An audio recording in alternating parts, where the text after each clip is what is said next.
What is up, everybody? It's your boy here, Czardd, coming at you live right now. The guy with the hoodie, the big red beard. I hope you guys are having a wonderful day. Today we are going to be doing a special type of video I really like doing. This is my personal deck tech today. This is the deck I play in EDH, which is Atla Palani. I'm big, you guys know me, big Rule Stompy, big Mono Red fan. So I was like, and I don't really play a lot of white, so I usually play like more Jun sack mechanics. So I was like, okay, I like white. I never played white cards before, so we're gonna sit there and we're gonna try. We played Jund. Y'all know I've played Jund, but I've never played Naya. So I said, you know what? We're gonna try some Naya out, and you know what? We're gonna do it. So we basically have this deck in our hands right now. I'm super excited about it. We've been testing it for the last couple weeks, improving it, all that fun stuff. So we're going to go ahead here and we're going to show you guys the deck. I think it's finally time to show off. EDH, the official EDH Play EDH Discord ranked it at a low. It originally was at Battle Cruiser. So I think that's quite an accomplishment to get it to the rank I wanted. Because I want to play in low. I want to play a little bit, faster games, not play so much 4 hours at a time. So yesterday we went 2-1 with it. So it's pretty good. We had some pretty good matchups, had some pretty fun games. So can't beat that at all. So let's go ahead here. Sorry about my phone beeping. And we'll go ahead and show you guys the deck. So this deck revolves all around your planeswalker. Okay? You get your legend, your commander. It's how commanders should be built. They should always revolve around your commander, and or have some sort of strategy mixed in, right? Unless if you want to play in like low or something of that sort. The deck is not very budget friendly. I'm just gonna be 100% straight there with you guys. That's because it's a personal deck of mine, right? I want to have stuff that I enjoy playing, even if it does cost a little bit more, right? Now, a budget version of this, I'll show you guys some cards you could replace for them. I have them in my board down here under changes. So I did start it off as a budget deck. Slowly but surely, we're getting it better and better and better and better. So that's how I recommend playing Magic anyway. Start off low, and then start off slow, and then you have a deck idea, build it. So Atla, what she says is, she's a tap for Naya and one extra, which is white, green, red, is Naya, if nobody knows. Basically, she was in one of the 2019 precons. I didn't even know that when I got her. So you tap for Naya, tap 2, tap to play her. She's a 4-drop commander. Tap 2, tap Naya, create an egg token. Whenever an egg you control dies, reveal cards from the top of your library into your reveal creature. Put that card onto the battlefield and the rest on the bottom of your library in random order. So what does that tell us? Well, you want to find a way to sack those eggs. Get those big creatures out. Like, you could play Borborygmos and Rage for free. I mean, what else does that tell you? That's like super OP, right?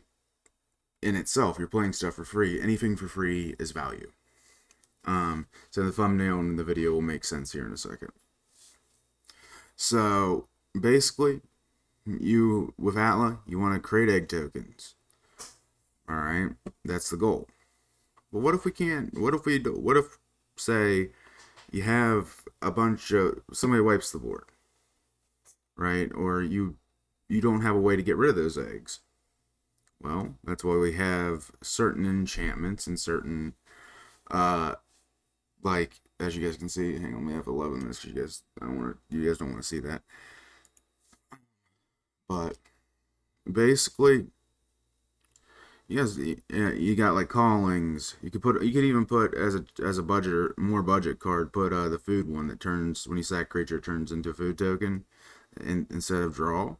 But this is one. You sack it. Calling a Duress, Deus, not Duress. That's a totally different card.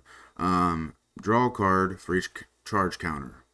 We only have, and then we also have Skull Clamp. Good old Skull Clamp. Can't beat that. You equip creature gets a +1, -1. So you equip that to your egg. You would stack the triggers would stack. You flip first, and then you would draw 2 from that egg because that's a 0/1 egg.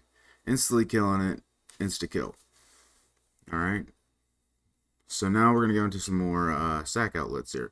Fanatical Devotion. Your boy made a mistake this one time with it. All right. There's a card in the deck called Heroic Intervention. We all know what Heroic Intervention does. Right? Gives indestructible. I sacrificed a creature to regenerate it because I forgot what regenerate meant. Made that mistake and cast Heroic Intervention. Like a bumblebee. There you go. So learned our lesson. But regenerate means you sack a creature, any damage that was dealt to it, it regenerates its health points. Alright? So that's another sack outlet for our eggs.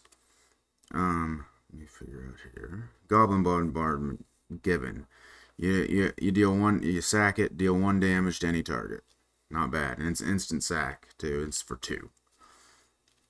So let's go with another one here. Miter's Cause, my favorite. Say somebody's playing like a Voltron type of deck, right? You are going to sit there and ruin their day until they get rid of that. Enchantment. It is one of the best pieces in the deck, in my personal opinion. It saves... You can also save other players through political talk with them. Alright. Now, that's mainly all... We got 4 sack mechanics, that one, in that aspect. Alright, let's talk about some other ones. So, Atla cares about eggs, right? How do we protect Atla? Well, we got plenty of ways to do that. Swiftfoot Boots, easy clap 1.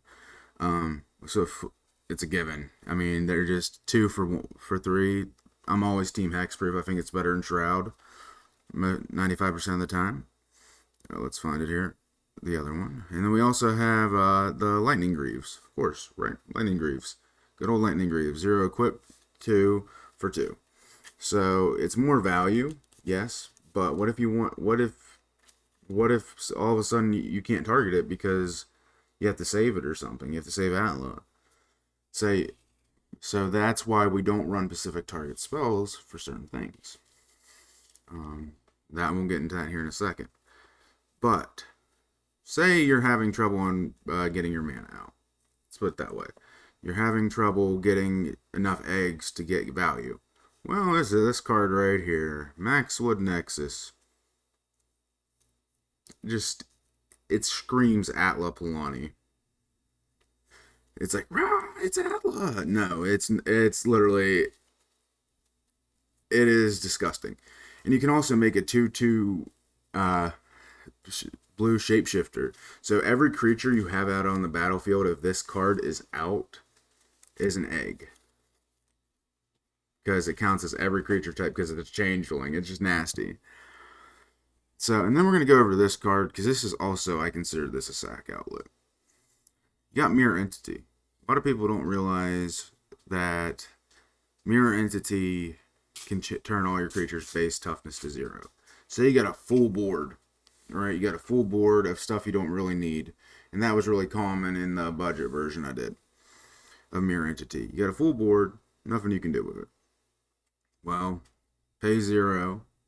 So you basically have your finger on the trigger at this point.